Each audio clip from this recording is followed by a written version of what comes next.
Dear friends, in this conference, we continue our reflection on the internal structure of Revelation. I will begin with the list of the elements that make up the content of the book.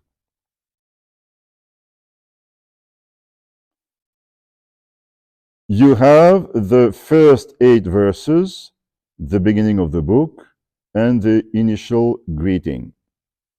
Then, verse 9 to 20, the inaugural vision. The risen Christ appears to John and asks him to write to the 7 churches of Asia.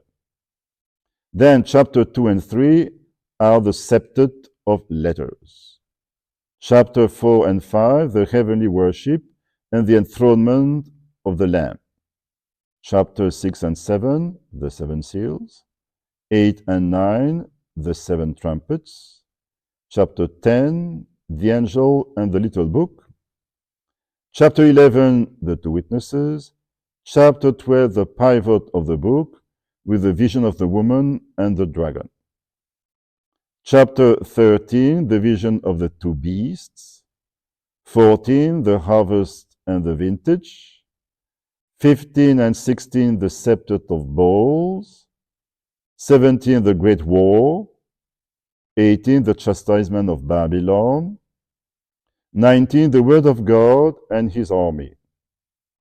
20, the 1,000-year reign and the judgment. Then 21 to 22:5, the heavenly Jerusalem. And 22:6 to 21, the epilogue to the book.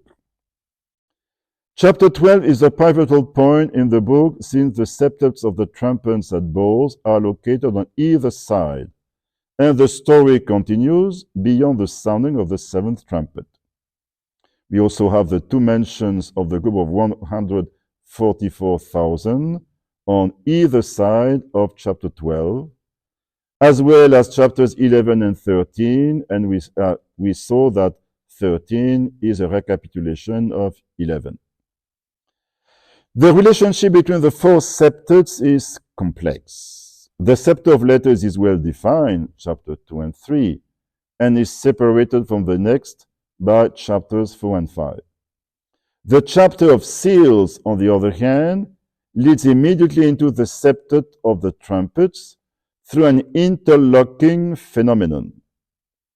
What's more, in the septets of seals and trumpets, there is curiously a large gap between the 6th element of each septet and the 7th element. So we have chapter 7 between the 6th and 7th seals, and chapter 10 with a large part of chapter 11 between the 6th and 7th trumpets.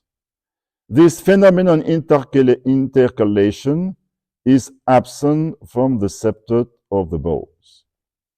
Curious phenomenon indeed. I told you in the previous lecture that there was still no consensus among biblical scholars on the structure of Revelation. This time I shall finish by pointing out just 2 proposed structures, and you will see the major differences between them. Each structure highlights certain elements. First proposal by Mark Wilson, a concentric structure with a center of symmetry right in the middle.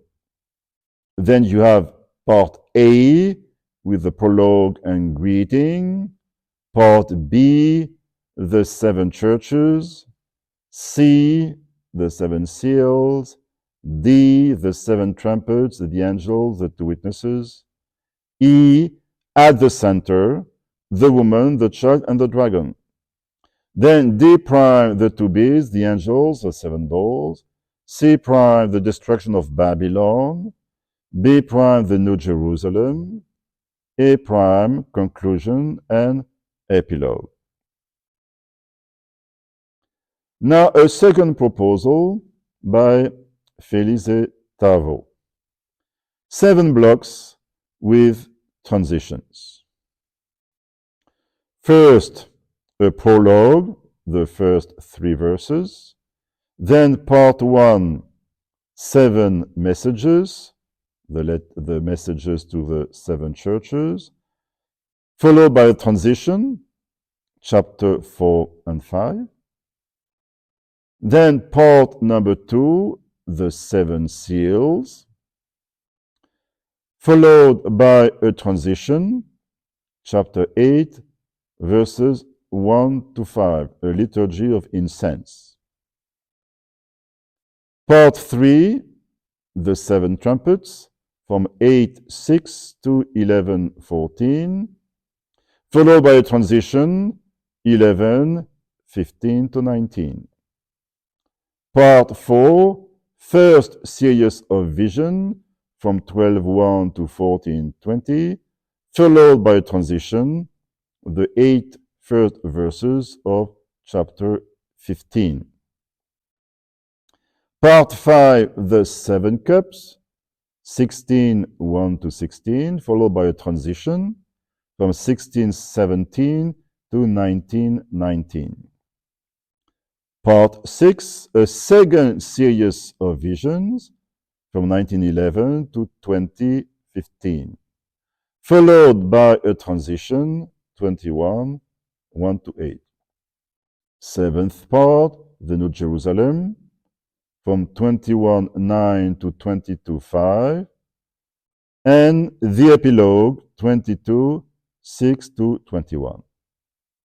In this structure, elements 1:7, 2:6, and 3:5 correspond to each other, and each transition mentions a liturgy before the throne. Now you can consider these two proposals as working tools that can help you to see certain things in the text of Revelation. I think that two proposals are better than just one, because each proposal highlights some points which other proposals don't. I see you soon for the next conference.